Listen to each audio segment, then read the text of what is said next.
Cillian Murphy mérite un Oscar depuis bien longtemps et Oppenheimer vient de nous le confirmer. Il s'agit d'une urgence nationale. Détonateur amorcé.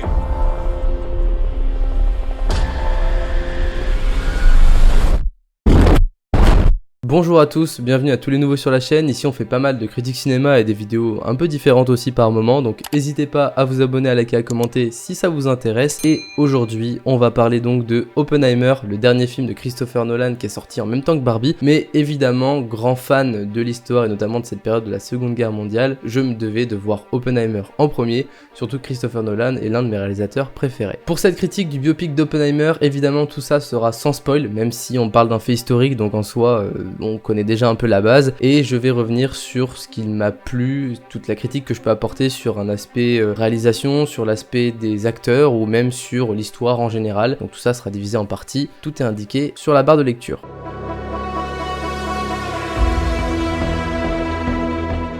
Au niveau de l'histoire, on va vraiment voir la grosse partie de la vie d'Oppenheimer et on va commencer évidemment avec ses jeunes années qui vont se dérouler assez rapidement, qui vont s'enchaîner. On aura beaucoup de présentations de personnages qui auront leur importance un peu plus tard dans l'histoire. Et donc pendant ces années 20 et 30, on voit la jeunesse d'Oppenheimer, l'ascension même scientifique d'Oppenheimer pour une science qui était assez mise de côté. La physique quantique était quelque chose de pas forcément très mis en avant à ces époques-là, mais Oppenheimer va changer ça avec beaucoup d'autres scientifiques très connus et justement au début du film, on a une introduction à tous ces personnages de la vie d'Oppenheimer qui sont très nombreux, qui d'ailleurs nous perd assez facilement au début, mais grâce à la réalisation de Christopher Nolan, on arrive très facilement à mettre des noms sur des visages et il y a toute une réalisation qui est faite aussi pour vous aider à enregistrer les noms pour mieux comprendre l'histoire. Donc une fois la jeunesse d'Oppenheimer expliquée, on va passer sur la partie du projet Manhattan, comment Oppenheimer se retrouve à être dans le projet Manhattan, à être le directeur de ce projet, et surtout toutes les pressions administratives, politiques ou morales que peut subir Oppenheimer et même les scientifiques qui l'entourent dans le projet. On a donc un très bon aperçu des tensions qu'il pouvait y avoir à l'époque, que ce soit les tensions internationales, les tensions nationales aux États-Unis ou même les tensions personnelles d'Oppenheimer,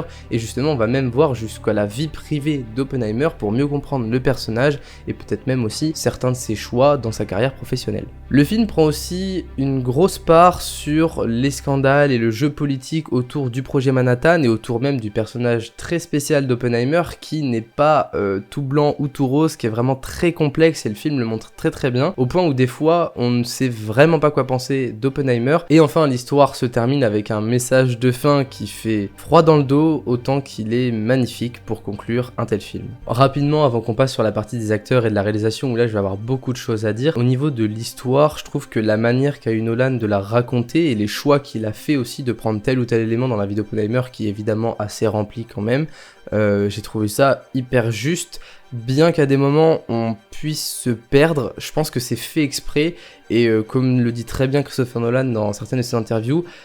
parfois faut pas chercher forcément à tout comprendre, tout maîtriser et surtout pas à un instant T, mais il faut laisser dérouler, il faut se laisser porter par ses émotions, par ce qu'on ressent, par ce qu'on voit, par ce qu'on entend, par ce qu'on retient. Et à la fin, tout va faire sens, et même avant la fin, on a toutes les choses qui commencent à s'imbriquer. Donc l'histoire est assez complexe, comme on peut avoir l'habitude avec ce genre de film, mais les choix des éléments qui ont été pris pour raconter la vie d'Oppenheimer sont, à mon sens, très très justes, et tous ces choix, en fait, sont justifiés pour raconter cette histoire.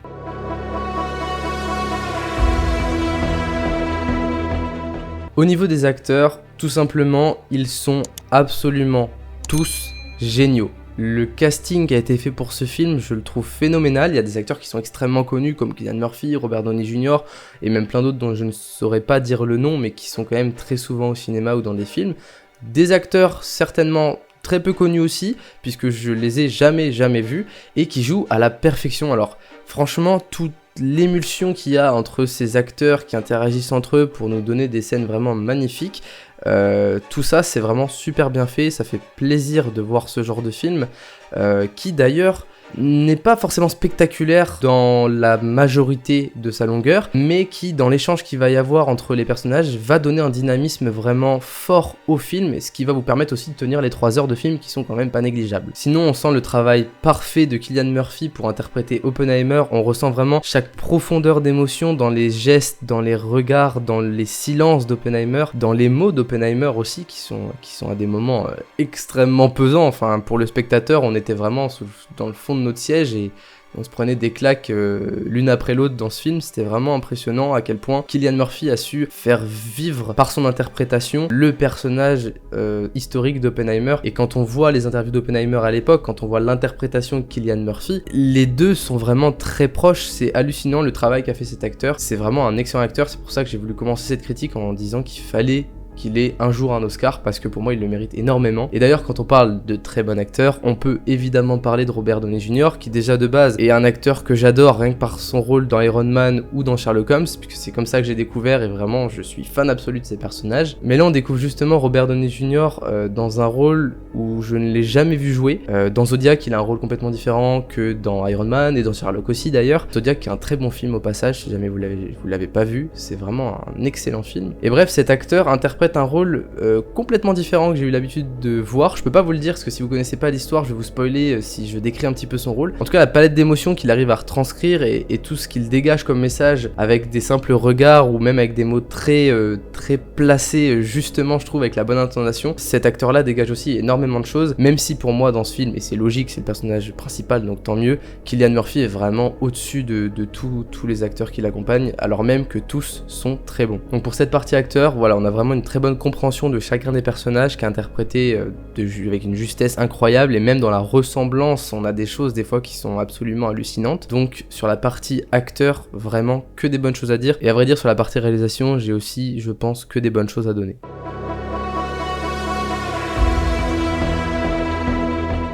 La réalisation, Christopher Nolan, le retour du maître au cinéma, c'est vraiment... je sais pas si je peux dire que c'est mon réalisateur préféré parce que chacun a un peu sa patte et amène des sensations différentes au cinéma. Mais Christopher Nolan est vraiment dans le top 3, je pense, de mes réalisateurs. Il est impressionnant de justesse dans l'histoire qu'il raconte, la manière qu'il a de la raconter, et j'aime beaucoup la réalisation qu'il a donnée à ce biopic, qui est un biopic, hein. Un biopic c'est pas le truc le plus fou qui soit au cinéma, ni le plus passionnant, mais il y a des manières d'amener justement ce genre d'histoire que Christopher Nolan a su saisir, parce que la manière que va avoir Christopher Nolan d'amener cette histoire jusqu'à nos yeux, jusqu'à nos oreilles, est assez innovante sur plein d'aspects, même si évidemment on va retrouver les côtés très classiques, des plans classiques de cinéma, et notamment pour raconter la vie d'un personnage historique. Donc on a toute une structuration complexe de l'histoire, mais qui est extrêmement bien ficelé. On sent aussi qu'au niveau de la recherche historique, il y a eu un travail qui est phénoménal. Je sais pas sur combien d'années ça s'est étendu, mais ça doit vraiment être très très long de faire un film comme ça avec autant de détails et autant de justesse dans beaucoup d'aspects historiques. Aspects historiques que j'ai beaucoup vérifié justement après la séance, et j'ai halluciné de voir à quel point beaucoup de choses étaient très très justes. Comme je le disais un petit peu dans la partie acteurs, on retient énormément les noms avec toute la caractérisation qu'il y a des personnages, que ce soit sur leurs habits, leurs gestes, leur tic de langage pour certains, même si au niveau de la réalisation justement il y a aussi des plans qui ont été vus, imaginons dans les 10 premières minutes du film, qui sont rappelés 1h30 plus tard avec juste une simple image qui va apparaître, et ça va permettre à notre cerveau de beaucoup plus faire les liens entre les personnages et de pouvoir continuer le film sans galérer à retenir lui c'est qui, quel nom il a, machin. C'est bon, on fait le lien globalement, même si je dois dire qu'à un moment il y a une scène justement, c'est un long procès qu'on revoit plusieurs fois dans le film. Ce procès là, je dois dire qu'à des moments il balance des noms, j'ai pas encore tout assimilé, donc c'est vraiment à la fin que tout se met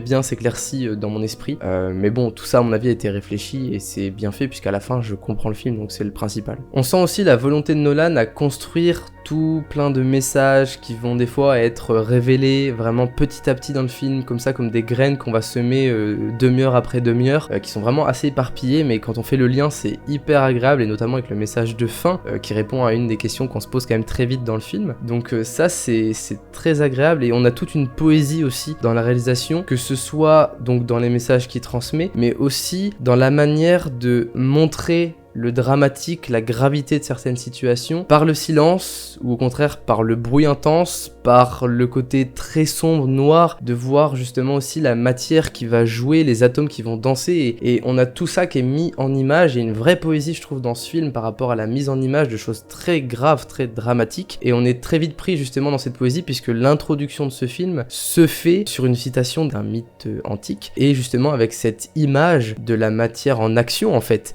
qui nous fait expliquer tout ce qui se passe aussi dans le cerveau d'Oppenheimer sur la compréhension du monde qui l'entoure, sur justement ce qui va devenir aussi un grand scientifique de physique quantique, et de voir tout ça jouer, être mis en lumière et être mis en scène de cette manière-là, c'est super agréable. Vraiment, ce film est une claque visuelle et encore une fois, je le répète, c'est une vraie poésie, et ça c'est rare quand même de le voir dans les films aujourd'hui, donc faut le souligner, et c'est un des meilleurs points que j'ai à donner dans cette critique. On a évidemment l'appui de la musique qui n'est certes, je ne pense pas, la musique d'Hans Zimmer. En tout cas, j'ai pas eu des notes qui m'ont fait rappeler à du Hans Zimmer, peut-être que je me trompe, mais elle appuie parfaitement bien des scènes avec la gravité qu'il faut, avec la tension qu'il faut aussi. Ça maintient une tension. Ce film est stressant, il y a des moments vraiment vous êtes pas bien, vous vous dites putain, on sait ce qui va se passer puisque c'est historique, donc on sait ce qui va se passer, mais il y a des moments où je vous jure, les situations les plus dramatiques ou ce qu'on nous annonce comme le plus dramatique, on y croit presque, alors qu'on sait que ça va pas se passer, mais on y croit tellement tout est bien réalisé, la musique accompagne cette tension,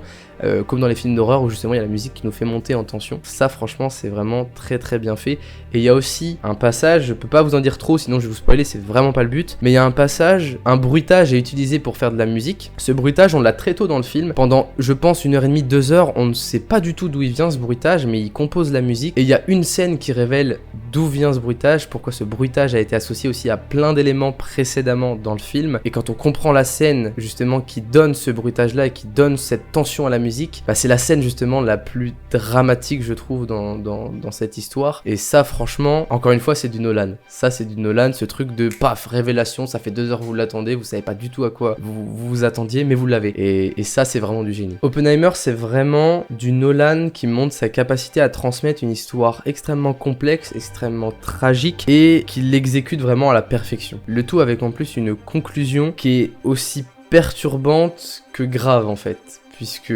c'est une conclusion qui évidemment se fait à une époque passée, mais qui résonne tellement fort et qui a été fait exprès pour résonner tellement fort aujourd'hui, qui s'est d'ailleurs permis de prendre une liberté par rapport au biopic Oppenheimer. La fin vraiment c'est une liberté du réalisateur je trouve, qui est très bien choisie à nouveau, et qui laisse avec un silence extrêmement pesant le générique arriver en fin de séance, les lumières qui se rallument, et là je vous jure dans la salle il n'y a pas un bruit.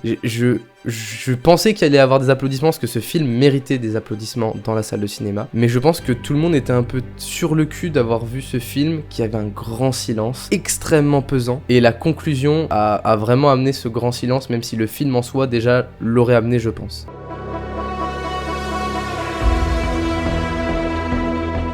En conclusion, j'ai vraiment aimé ce film, il est complexe tout autant qu'il est grandiose, et on comprend aussi le terrible et le dramatique de l'histoire qu'il raconte à la perfection, puisque encore une fois on le ressent au plus profond de nous-mêmes. C'est pas seulement quelque chose qu'on va ressentir intellectuellement, à voir des images et des dialogues qui vont nous arriver justement jusqu'à notre cerveau, c'est vraiment intérieur, on va ressentir des forces vraiment assez puissantes pour bien nous faire réaliser l'aspect dramatique et grave de l'histoire qui est en train de se jouer. Et ça, ce genre de film qui arrive à faire le parallèle entre du passé et du présent, et qui donne une telle intensité que physiquement vous le ressentez, c'est vraiment, je pense que c'est la première fois que je le ressens de cette manière. Ce que j'ai aussi beaucoup aimé dans ce film, c'est la description d'une époque grave, comme je le répète depuis tout à l'heure, qui est vraiment à cheval énormément sur la sécurité, qui flippe de la sécurité intérieure, qui flippe de la sécurité extérieure, qui est dans un futur très incertain, très effrayant, et qui en même temps montre une époque bridant énormément les gens idéologiquement, et ça on le ressent, il y a une terreur idéologique qui est phénoménale,